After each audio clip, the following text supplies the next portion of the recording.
Class 8 মানে অষ্টম শ্রেণী থেকে যারা অর্ধবার্ষিক পরীক্ষা দিতেছ তোমাদের ইংরেজি সেকেন্ড পেপার মানে ইংরেজি দ্বিতীয় পত্রের আজকে একটা কুইশন দেখো হুবহু তোমাদের এই কুইশনটা এসে পড়তে পারে, তো অবশ্যই ভিডিওটা সম্পূর্ণ মনোযোগ সহকারে দেখবা। তোমাদের ইংরেজি দ্বিতীয় পত্র পরীক্ষা আসবে, 2 ঘন্টা সময় দেওয়া হবে। তো এখানে ফুল মার্ক, হ্যাঁ সম্পূর্ণ মার্ক থাকবে 50 মার্কের একটা পরীক্ষা। এর মধ্যে তোমাদের গ্রামার থাকবে কত শিক্ষার্থী বন্ধুরা? 30 মার্ক। 50-এর মধ্যে 30 মার্ক থাকবে হলো গ্রামার। এরপরে যদি আমরা দেখি লিখিত অংশ থাকবে 20 মার্ক, বাকি 20 মার্ক হলো লিখিত অংশ। তো লিখিত অংশে কি কি থাকবে যদি আমরা দেখি শিক্ষার্থী বন্ধুরা, 8 নং এ আসবে তোমাদের কম্পোজিশন তোমাকে লিখতে হবে। বাংলাতে যদি বাংলা দ্বিতীয় পত্রে তুমি রচনা লিখো না, এই রচনায় অর্থ কম্পোজিশন, ঠিক আছে, ইংরেজিতে বলা হয়ে থাকে। এই কম্পোজিশনে মার্ক থাকবে কত শিক্ষার্থী বন্ধুরা? 12 মার্ক। অবশ্যই তোমাকে একটু বড় করে লিখতে হবে, 4 পাতা 3 পাতা, হ্যাঁ লিখতে হবে। তো এখানে আসছে composition your aim aim in life মানে তোমার জীবন সম্পর্কে লিখতে হবে, ঠিক আছে। তো তোমার জীবন সম্পর্কে তোমার স্বপ্ন কি, বিভিন্ন বিষয় এখানে তুমি কি করবা, তোমার জীবন সম্পর্কে রচনাটা লিখবা। এখানে তুমি 12 মার্ক পাইবা। তো দেখো 7 নং এ কি আসছে শিক্ষার্থী বন্ধুরা, এই দুইটা হলো তোমাদের কি লিখিত অংশ, ঠিক আছে। তো রাইটিং পার্টের মধ্যে আমরা দেখলাম কম্পোজিশন, এখন বাকি রয়েছে হলো। তো দেখো 7 নং এ কি আসছে যদি আমি দেখি, ইউ আর এ স্টুডেন্ট, তুমি একজন ছাত্র ক্লাস 8 এর, হ্যাঁ। তারপরে দেখো you have a school library, তোমার একটি স্কুল লাইব্রেরি আছে, ঠিক আছে, but it has not enough facility, এই স্কুল লাইব্রেরিতে তোমার কোনো ফেসিলিটি নাই, ভালো কোনো ফেসিলিটি নাই নাও। হ্যাঁ অ্যাপ্লিকেশন তোমাকে কি করতে হবে, অ্যাপ্লিকেশন লিখতে হবে শিক্ষার্থী বন্ধুরা, তোমাকে কি করতে হবে, অ্যাপ্লিকেশন লিখতে হবে টু দা হেডমাস্টার। অ্যাপ্লিকেশন কার কাছে লিখে? তোমাদের যে স্কুলের হেডমাস্টার আছে না, প্রধান শিক্ষক, তার কাছে অ্যাপ্লিকেশন লিখতে হয়।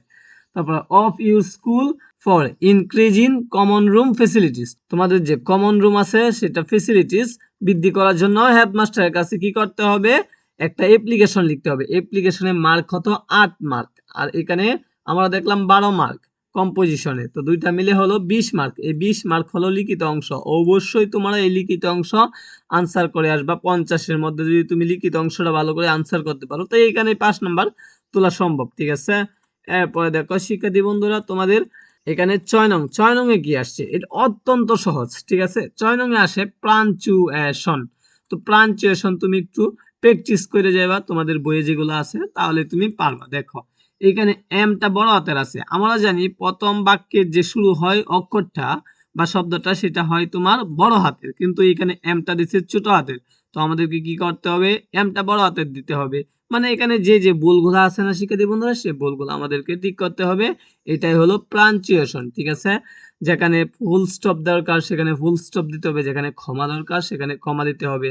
হ্যাঁ এইভাবে তোমাদেরকে কি করতে হবে, সম্পূর্ণ পাঞ্চুয়েশনটা রাইট করতে হবে। তো এইটুকু যদি তুমি আনসার করতে পারো, হ্যাঁ ঠিক করে লিখতে পারো, তাহলে তুমি 5 নাম্বার পাইবা, ঠিক আছে। এরপরে দেখো 5 নং এ কি আসে, চেঞ্জিং সেন্টেন্স। তো চেঞ্জিং সেন্টেন্সে কত মার্ক থাকে? 5 মার্ক থাকে। 5টা চেঞ্জিং সেন্টেন্স আসবে, যে কোনো 5টার মধ্যে তুমি জয়টাই পারো, মনে করো 4টা পারলা তাহলে 4 মার্ক পাইবা, 5টা পারলে 5 মার্ক পাইবা। দেখো 1 নাম্বারটা কি করতে বলছে, প্যাসিভ করতে বলছে। এই লাইনটাকে তোমাকে কি করতে হবে, প্যাসিভ করতে হবে।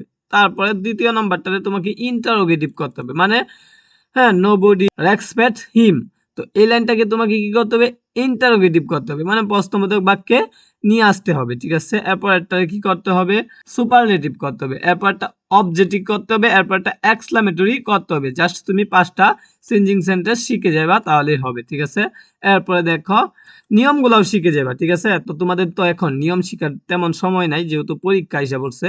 তো তুমি কি করো, তোমাদের গাইডে যেগুলো আছে সবগুলা প্র্যাকটিস করে যাও। এই পরীক্ষার পরে অবশ্যই সবগুলা নিয়ম ভালো করে প্রথমে পড়বা, বেসিক নিয়মগুলা ভালো করে পড়বা, এরপরে এগুলা প্র্যাকটিস করবা, দেখবা হ্যাঁ অত্যন্ত সহজ, ঠিক আছে। এরপরে 4 নং এ আসছে কি শিক্ষার্থী বন্ধুরা, ইনডিরেক্ট পেজে কি করতে হবে, কনভার্ট করতে হবে। এইটুকু তোমার ডিরেক্ট দেওয়া আছে, তোমাকে ইনডিরেক্ট করতে হবে। তো ন্যারেশনটা তুমি সলভ করবা। এরপরে দেখো শিক্ষার্থী বন্ধুরা 3 নং এ আসছে তোমার রাইট ফর্ম অফ ভার্ব। এই যে ভার্ব গুলা দেখতেছো না, এটি হলো ভার্ব, ঠিক আছে। তো এই বার্বগুলাকে তোমাকে এখানে বসাতে হবে, ঠিক আছে? ঠিক করে সঠিক করে এখানে বসায় দেবে। এখানে হলো 5 মার্ক। এরপরে দেখো এই যে টেবিল লং গো দেয়ার, এই যে টেবিলটা কোনটার সাথে মিলবে তোমাকে কি করতে হবে, সুন্দর করে এভাবে মিলায় 5টা লাইন তৈরি করতে হবে, ঠিক আছে? তো টেবিলটা ইনশাল্লাহ এটা তুমি দেখে যাইবা এবং তোমাদের বইয়ে যেগুলো আছে, গাইডে যেগুলো আছে, টেবিলগুলো দেখে যাবা। টেবিলগুলো অত্যন্ত সহজ হয়, তোমাকে 5টা লাইন তৈরি করতে হবে, ঠিক আছে? সঠিক করে লাইনগুলো যেন সঠিক হয়, ঠিক আছে? এরপরে দেখো 1 নং। তো 1 নং এ আসছে তোমাদের এই যে এখানে টেবিলে কি দেওয়া আছে, উত্তরগুলো দেওয়া আছে, এইখান থেকে তোমাকে কি করতে হবে, এখানে বসাতে হবে, সঠিকটা বসাতে হবে। সঠিকটা যদি তুমি এভাবে সবগুলা বসাইতে পারো তাহলে তুমি কত মার্ক পাবা, 5 মার্ক পাবা। এখানে 10টা আছে, শিক্ষার্থী বন্ধুরা 10টার মধ্যে তুমি যদি 2টা মিলাইতে পারো তাহলে 1 মার্ক পাবা, যদি 10টা মিলাইতে পারো তাহলে তুমি 5 মার্ক পাবা, একটা মিলাইতে পারলে তুমি হাফ মার্ক পাবা, ঠিক আছে? 0.5 পাবা, ঠিক আছে? আচ্ছা, তো ওকে শিক্ষার্থী বন্ধুরা, তোমরা অবশ্যই চ্যানেলটা সাবস্ক্রাইব দিয়ে রাখবা, প্রত্যেক পরীক্ষার সাজেশন আমরা দিয়ে যাচ্ছি।